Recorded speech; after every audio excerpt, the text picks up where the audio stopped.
We've got microphones again. When you don't mind raising your hand when we get to the question portion, and other than that, I yield to Coach Helfrich. All right. Good afternoon. Yeah, just kind of run down and do a little blurb on each guy, and then take questions. Do you guys have is it JC first, and then everybody by alphabetical order after that? Okay. Dominic Harrison. Is a kid that's already on campus, really fast, physical, great transition, back pedal, lateral movement to full speed is excellent. Coached by Alonzo Carter at Contra Costa College, a guy that has been a East Bay high school coach for a long time, a guy that a ton of us have known for a long time. Really likes this kid and has already, during this time when we can't be with our guys and watch them do one-on-one and 7-on-7, he's a guy that has already made guys like Marcus and a couple other guys come up to us and say, hey, wait until you see this guy. So really excited about him. Telly Lucy, Hanatelli Lucy is another junior college player from CSM in the west side of the San Francisco Bay Area. Brett Pollock and Tim Tullock, kind of guys that have coached again there for a long time, along with Larry Owens, guys that have produced a ton of players, and just love Telly's everything. His feet, his finish. He's passing game, run game, a very polished guy, a physical guy, somebody who should come in spring practice and be an immediate high, at least put things in a highly competitive situation for a couple of open spots there. And really like just his presence.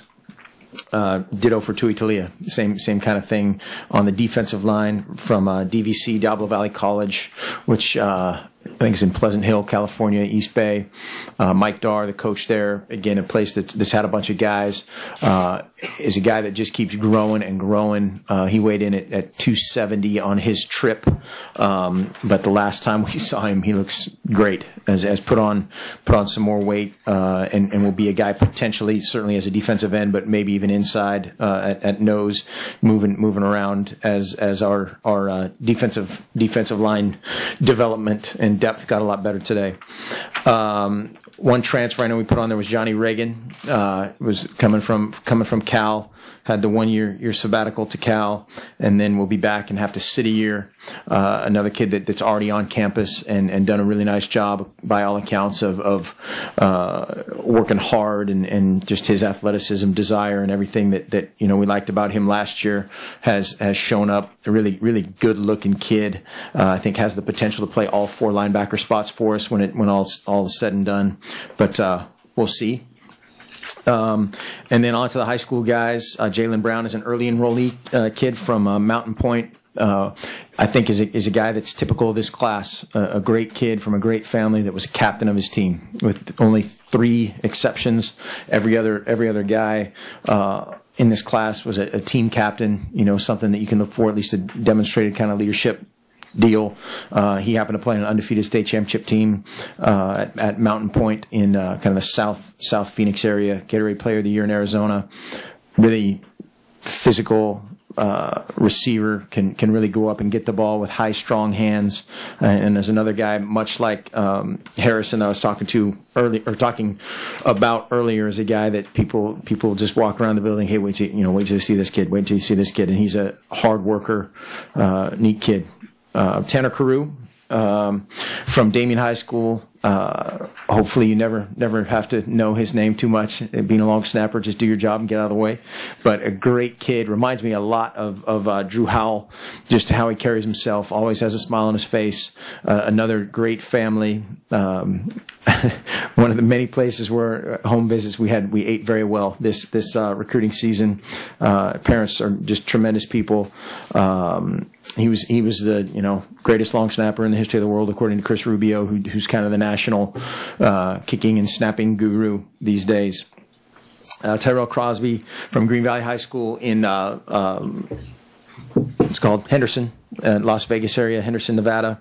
A guy that was a 3-sport captain, football, basketball, and track. Coach Greatwood and I had the chance the other day sitting with his high school coach, Brian Castro, to watch him play basketball, and had some dunks. I would like to petition the state of Nevada to instill the shot clock because the other team went with the four corners, which I haven't seen that in so long. So they went it was like old school Phil Ford, North Carolina, four corners basketball. He had some dunks. He's a guy with great urgency, power. I think has just a young body that really has a chance to grow into exactly what we want, a big, fast, physical, versatile guy up front. Braden Egert, same thing, even bigger at this stage.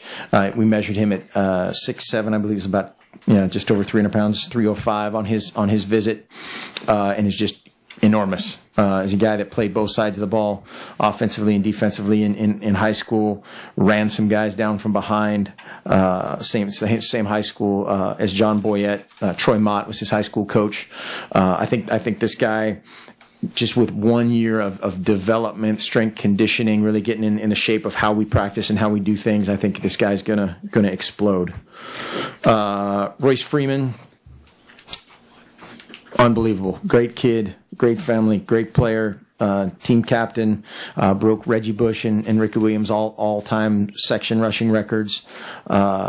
Great hands, great smile. Just love everything about this guy. He's a guy that's been committed to us for a long time, and we fought off a ton of people that were beating down his door. And he'd call me periodically, and you always get a little worried and look down at the number and go, okay, great, here we go. And it was like, hey, coach, when do we have to turn in our essay for our application for admission? Or so it was always a great question about something that he was kind of ahead of a bunch of deadlines, and just again, just a great kid who's fast, physical. A lot of people are comparing him to Jonathan Stewart, and so we'll see, but really a prototypical big back type of guy. Dominic Harrison we talked about. Justin Hollins from Arlington Martin, same high school as the Amoko twins. This guy's probably more about 230-ish now. He's at least high 220s, 230. He's going to end up being something. I don't, from a positional standpoint, outside backer, maybe move down to DN just as when he grows up. But again, a fast, physical, neat kid, great family. Parents are really neat people. That, again, I know I've said that already a few times, but every time we walked out of a home visit with the guys in this class, we all just kind of looked at each other and we're like, yep, that's our guy.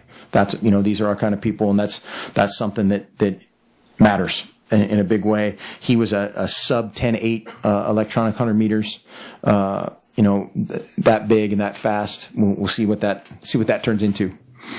Glenn Iannaccio, his brothers, two of his brothers, Duke Iannaccio plays for the starting safety for the Denver Broncos, and his other brother they both played at San Jose State, and his other brother played in the NFL for a couple years. Just a great pedigree, really neat kid. Reminds me of a kind of a young Efo, just in his temperament, very quiet, humble kid who can bring it. Is a physical guy. He's not the biggest guy on the field, but he'll hit you. He's got great ball skills. A lot of people are recruiting him as an offensive player, which again is kind of pervasive through this list. There's a lot of guys that are recruited by other people on either or both sides of the ball. And Scott Altenberg and J. Sarah High School down there is one of the best schools in Southern California. He was the captain of that team that lost to Chaminade, I think. Don't quote me on that. In the championship game down there, but really, really excited about Glenn. Tony James from Gainesville, Florida. He might be the fastest guy. That's a stretch, but he was definitely the fastest guy. He was the first letter of intent in this morning. So at 4:44 Pacific, we got his NLI in, and a guy just again a great versatile something. Tailback, slot, receiver, returner. A couple people were trying to recruit him as a DB. He's a sub 10.5 electronic 100 meter guy as well. Robert Johnson has been already talking about a few of these guys, which we're all for. As long as all these guys handle their business academically, they'll be hopefully two sport guys for us. Battled down to the bitter end with a few people on Tony, and he was strong the whole time and committed. Very excited about him as well. Who's next? Jelks? Jalen Jelks, another big, versatile athlete. Jalen's probably, I think, north of 260 right now. He's playing in another one of those all-star games this week in Dallas. He's probably over 6'6", and just a great-looking kid. Again, will sort itself out of how much weight he's able to put on and carry and still be productive of being an end or a nose or a movement guy up front. Really long-arm kid, great desire. Again, was a team captain as well. Of his squad. Dan Hines at Desert Vista has been a great program. They didn't have a great year this year, but I'm sure they'll bounce back. Morgan Mahalik, quarterback from Marin Catholic, just north of San Francisco Bay Area, is a kid we initially saw when we were going to evaluate another guy. I was joking earlier that we're never going to recruit a guy that has started before his senior year, so we're going to recruit him and Marcus and a couple of the guys like that, but Morgan's a tough, competitive, great look in his eye, charismatic leader who can run, who can throw. He's got a great tight release, really good decision maker. Has already shown a bunch of leadership just in talking and recruiting. This class has been a real leader on the recruiting front, from whether it's camps or the opening or all the things that these guys kind of cross over with, in addition to social media. Austin Malawata, a guy who, according to some internet reports, weighs 212 pounds, somewhere between 212 and maybe 410. But Austin weighed in. He didn't weigh 6'1" and 7/8 or 5/8. We rounded to 6'2", cheating, and 291 on his visit. And as a kid that literally came to the United States last April, and when he moved here, I think he weighed about 238. He went to a camp in our conference and committed to that school. Just kept growing and growing and growing, and is now 291 and can still run. He's explosive. Plays for one of the best programs in the country in Corona Centennial. Matt Logan, who's put out hundreds of guys. He's a guy that we've known and trusted for a long time, and we're really excited about this guy again for his depth that he can provide inside, and just a really naturally explosive physical guy. Matrell McGraw, another guy that we battled down through this morning, but he's been rock solid, committed for a long time. Out of Curtis High School, just north of New Orleans, was the captain of the state championship team there. I think JT Curtis, the coach there, I think they've won 26. He's won either 26 or 28 state championships, so they've had a few guys. Obviously, a bunch of those guys were featured today, picking their schools. But the highlight of Matrell's recruitment was his grandma's jambalaya, no question about it. Greatest jambalaya in history. Henry Mondu from Portland, kind of a la Taylor Hart-ish, a versatile big man that will figure out where he wants to play. He's kind of gone back and forth of wanting to play offense, wanting to play defense, and we'll let those guys pick it early on, as we always do. Was the state champion or the state runner-up in the state of Oregon, and again, just love this kid. Great family, great character. A bunch of things that again are qualities of a lot of the guys in this class, including the next guy on there, Charles Nelson, from Seabreeze, Florida, in Daytona Beach. Mark Beach, the head coach there, has had a ton of guys. This guy again is a multi-sport freak. Unbelievable speed, change of direction, returner. Some people are recruiting this guy as a defensive back. He's a sub 10.5 electronic 100 meters. He's over 24-foot long jump. He's over 46-inch triple jump. Had a knee injury his junior year, and then just came back better than ever as a senior. When he committed to us, there was another team in our conference that had 8 coaches in his school the next morning. And he goes, "Coach, I just sat there and nodded for an hour and a half." He was just like, but stayed strong and committed to us, and a really mature guy that has a chance to have an immediate impact. Khalil Oliver, from Rocky Mountain High School, just outside of Boise, Idaho. Scott Kreiner was the coach. Scott Kreiner's been a college football coach, high school coach for a long time, very successful guy. They lost to probably the other really good program in the state of Idaho, Highland, in Pocatello, in the state championship, or the semifinals, one of those two, somewhere deep in the playoffs. He was the captain of that team for 2 years, and Khalil's, again, a really mature kid, fun guy to be around, great look in his eye, wants to be a doctor, just a very goal-oriented, really humble kid off the field, and a great competitive desire on the field. Next, Arion Springs, another guy. I was just joking a second ago. I think he's going to take another official visit this afternoon just to solidify things. But he really has been, as far as our dealings, rock solid. And on all of his visits that he took was recruiting, for us.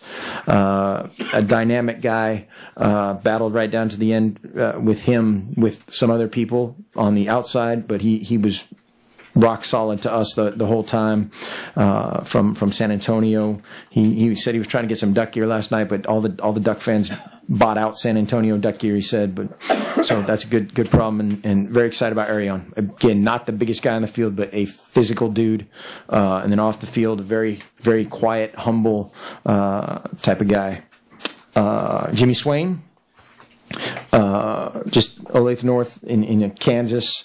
Again, just a great kid, big, versatile guy, 6'3", 230-ish, something. He'll be an outside backer for us, potential to play inside.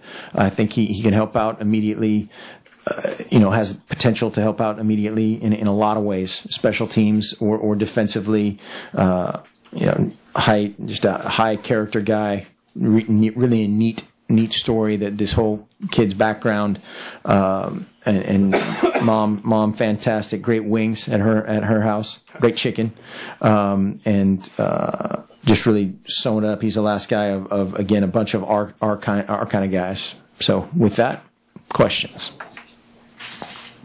Raise your hand. We'll get the microphone there. Just major priorities you felt like going into this cycle, and how you felt like you addressed those. The only thing, if we were going to sit here today and have any, one thing that, if we had our druthers, which I don't know what a druther is, but one more big guy, offensively or defensively. We had a few guys, that we had targeted, that for whatever reason either didn't work out from our end or didn't work out from their end. And then we had a bunch of other guys that we just didn't end up recruiting, and we'll kind of pocket that and go forward.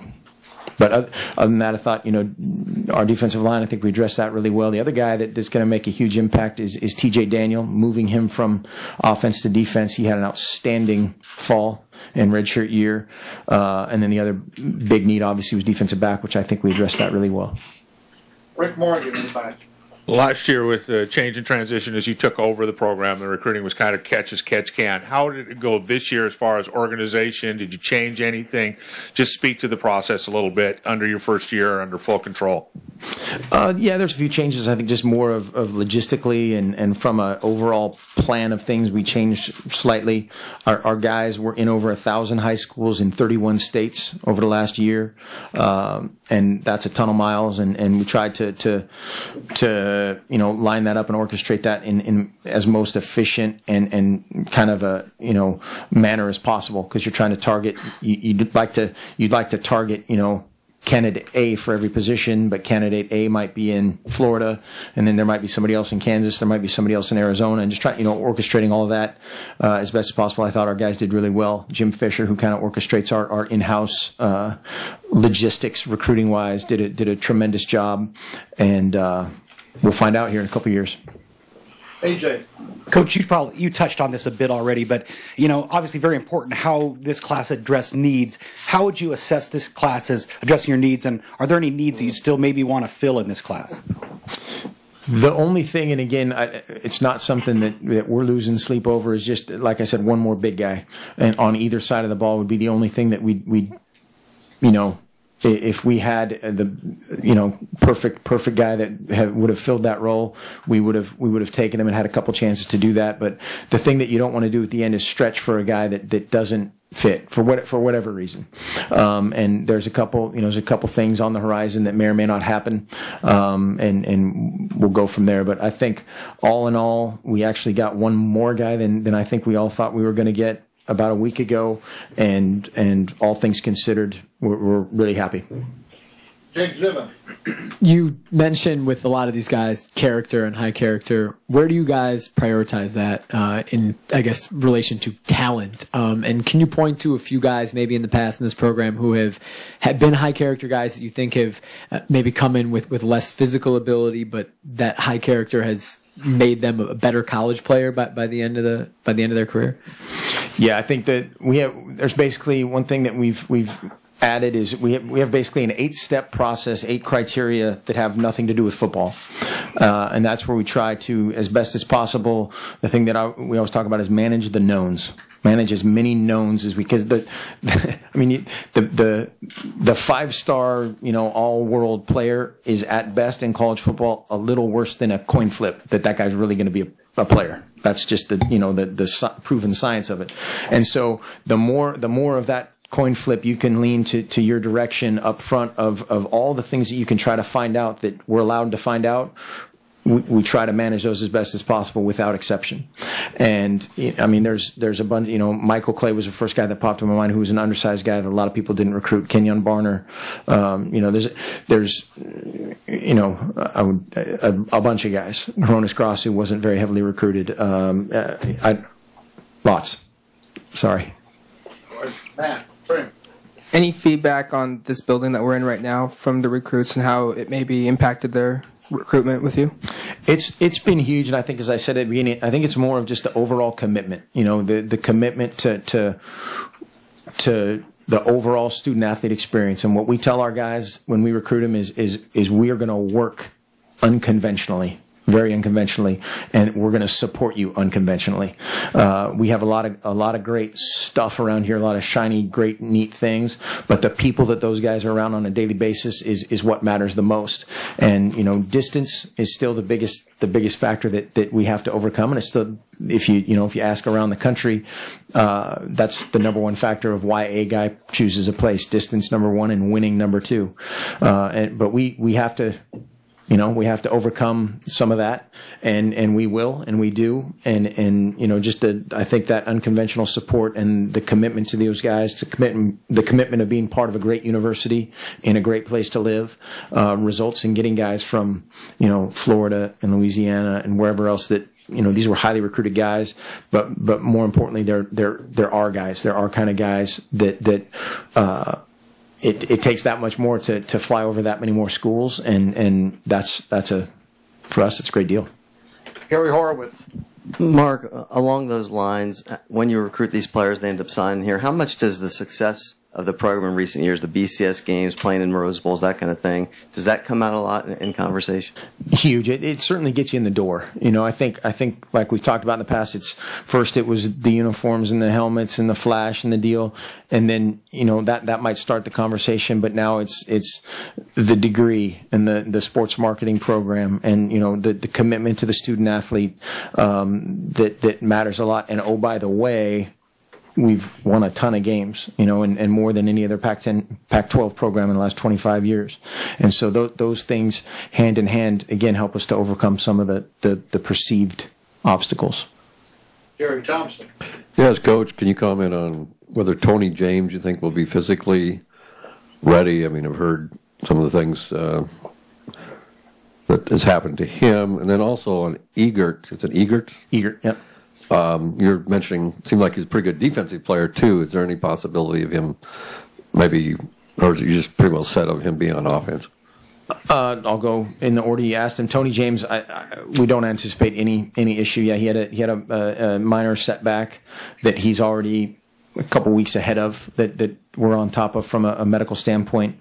And then Egert, Braden I think sees himself as more of an offensive player right now, but anything can happen. Andrew Greif. You talked about Springs taking some other visits, and in the past I'd seen that Chip staff, he wouldn't, when this guy committed, he wouldn't let them go anywhere else. What goes into that change for you as a head coach to let a guy go look elsewhere, even though he's said to you, hey, I want to go here? And then are there any other changes you've made that you allow a recruit to do that was perhaps different? On the last part, I don't know. And the other portion, I think, is completely individualized. we had a lot of conversations. He and John Neal had a lot of conversations, and at no time did we lose sleep. I lost some hair, but it wasn't due to him. Sean Choppy? When you look at the list and you think about opportunity upcoming season as far as people maybe that have left the team, etc., obviously anything can happen in the camps and whatnot, but when you look at the list and you look at their size and skill set right now, which are the names that you would say these guys kind of have a chance of maybe making appearances in the starting lineup type of thing? Well, I think certainly the junior college guys, when you're recruiting junior college guys, there's obviously a need at that position. And I think all those guys are physically, mentally, and psychologically close, but we'll find out. And then as for the rest of them, we'll never limit a guy or, preordain a guy that they're gonna be the man. And there's a ton of great football players on that list, a ton of competitive guys, and we'll find out. I don't think we sat here last year and said I guarantee Johnny Munt's going to make a huge difference. Or this guy or this guy or this guy. And by the same token, we probably would have lost a few bets in the last few years on this guy's going to redshirt and go into a great career. So we'll find out. That'll all play out. Stephen Alexander. Sort of similar to the BCS success that you've had. Was there any effect of not making a BCS game this year? Not that I'm aware of. No.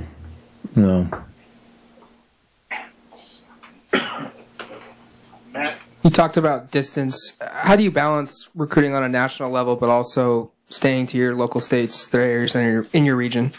That's the $1 million question, because you're in on some guys maybe that you've never been in on before, recruiting against some people that traditionally, we would lose to.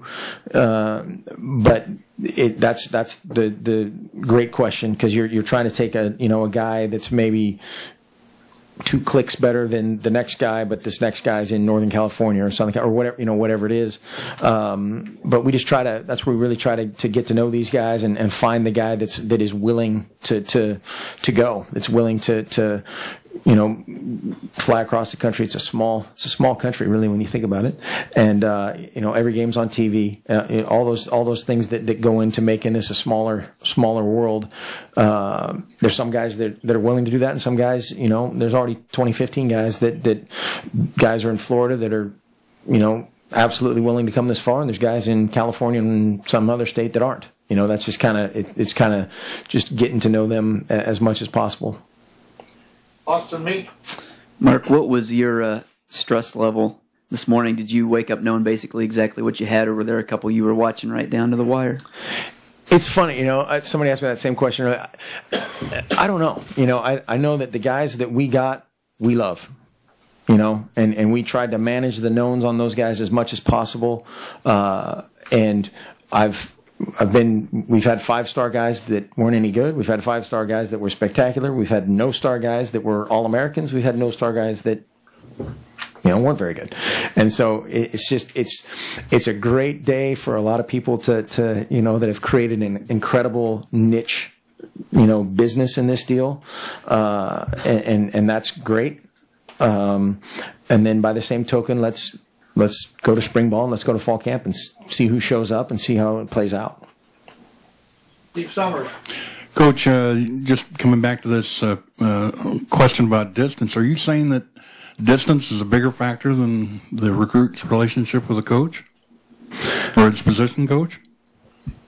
I am saying that. Well, that's according to recruiting science, I guess. And there's a oxymoron, but just when guys are pulled, when college football players are pulled, the number one factor in their decision making is distance, and then I think second is winning, and then it gets a little more parceled out from there, but that's kind of just what those guys say is their number one decision making factor.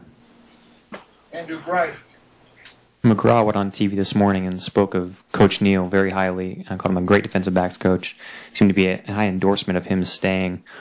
Did you perceive any reaction for Pelham's promotion and Neil staying in place and hiring of Eric as outside linebackers coach? Those moves, what was the feedback you sent from recruits? I think from recruits and coaches and everybody that were around that is in the, the influencer decision making type of camps were without exception positive.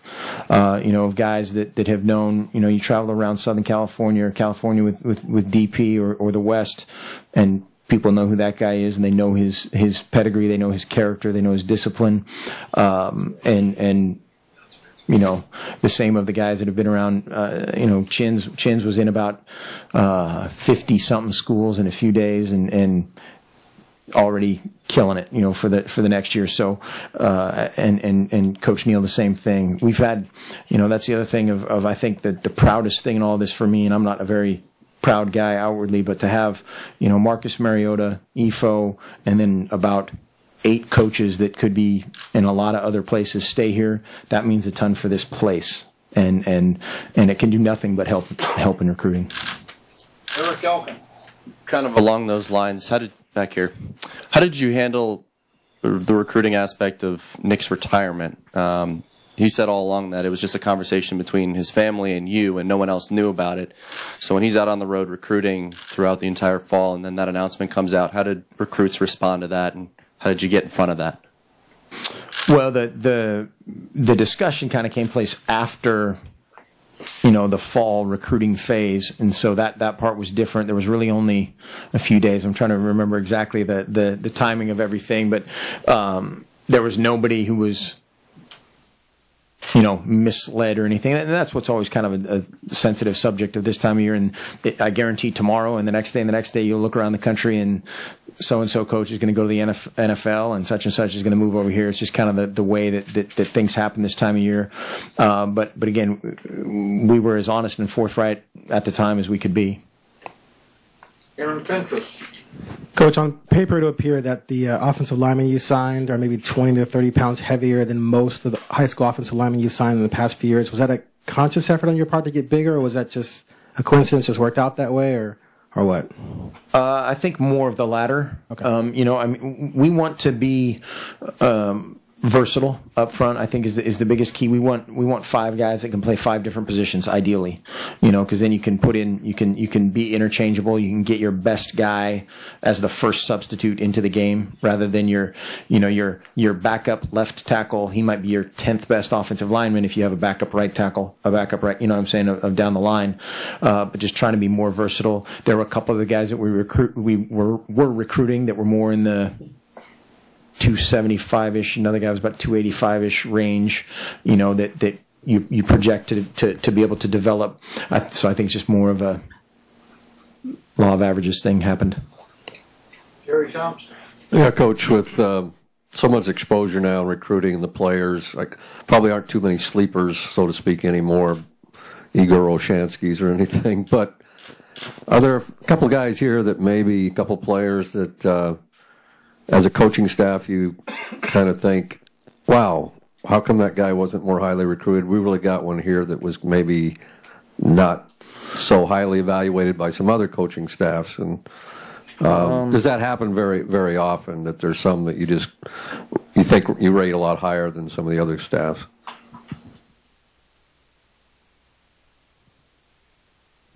I don't know. I'm trying to look down.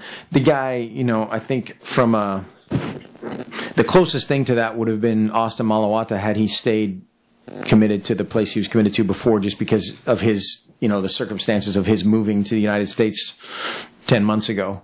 And that's obviously unique. The rest of these guys, for the most part, were pretty highly recruited guys. So I guess not too many in this class, but not impossible still.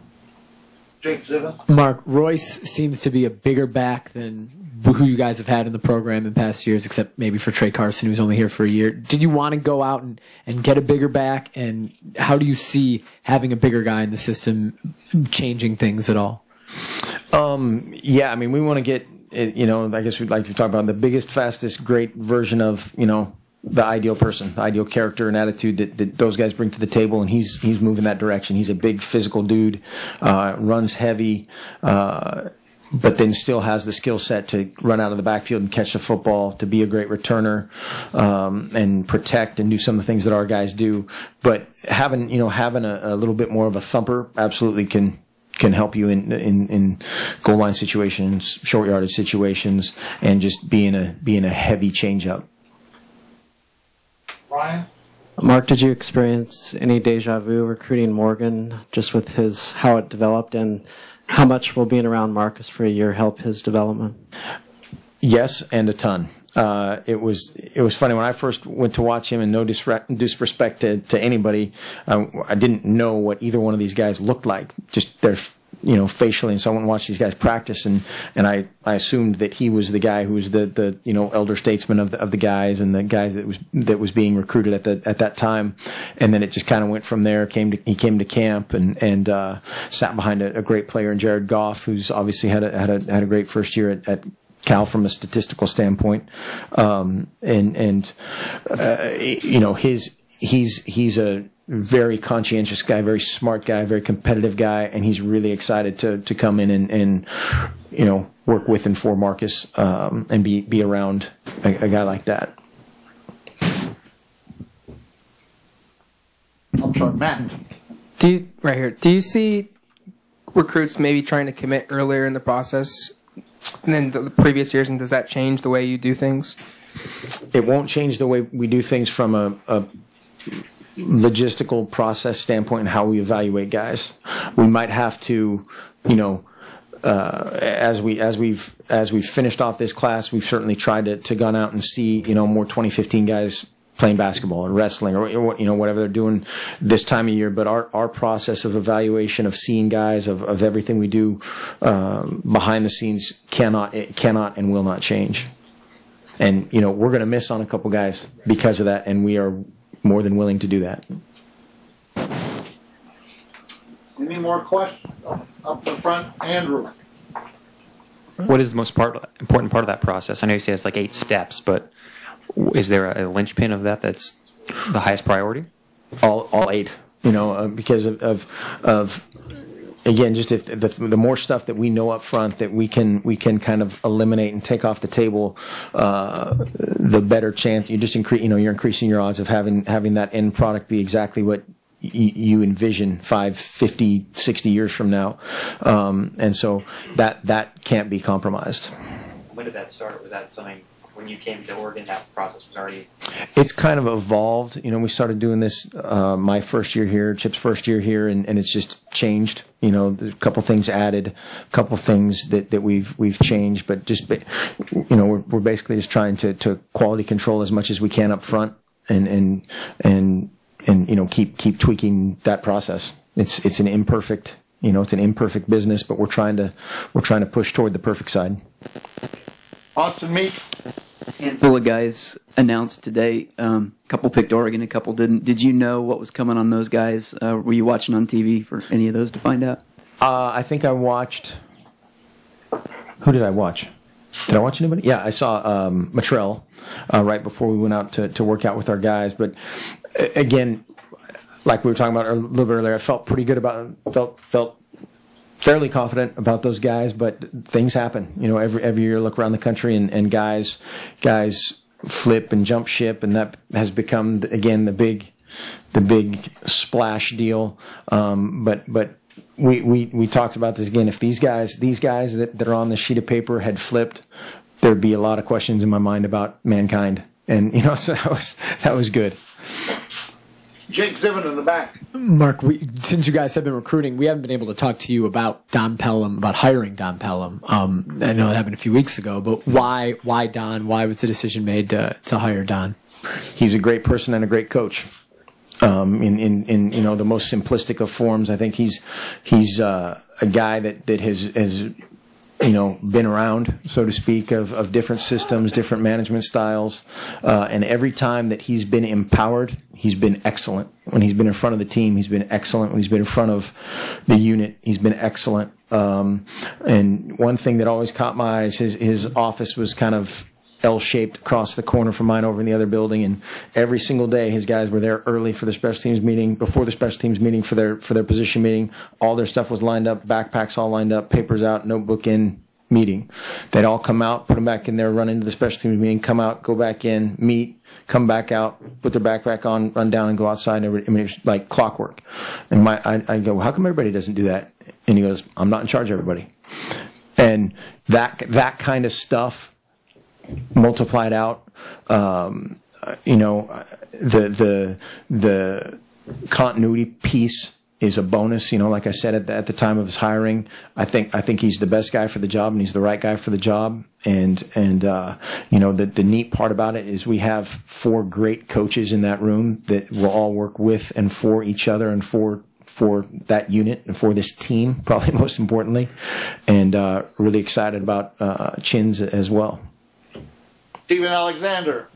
Mark, could you tell us what the 8 characteristics or 8 checkpoints you look for are? No. No, it's more or less just trying to not make exceptions for as many of the off-field things that you can try to find out about, and different things that we try to learn about guys, whether it's social media or things in and around school, or just things that you try to not make an exception for. Eric Elkin. Mark, you mentioned wanting one more big guy. Not sure if you meant specifically size or just a big name, big recruit. No. Not sure how much you're able to talk about it, but a lot of Duck fans were curious today about Juju Smith. How big of a miss did that feel like? And with USC coming off of sanctions, how much more of a presence do you feel them in the recruiting landscape now? We recruited against a bunch of guys, them included, and you won some, you lost some, but again, we're really happy about these guys, and I'm sure my wife sits around every day wishing she married George Clooney or Brad Pitt or somebody else, and she moved on, and we will too. Any other questions? Can't follow up that. Can we get your wife on the phone?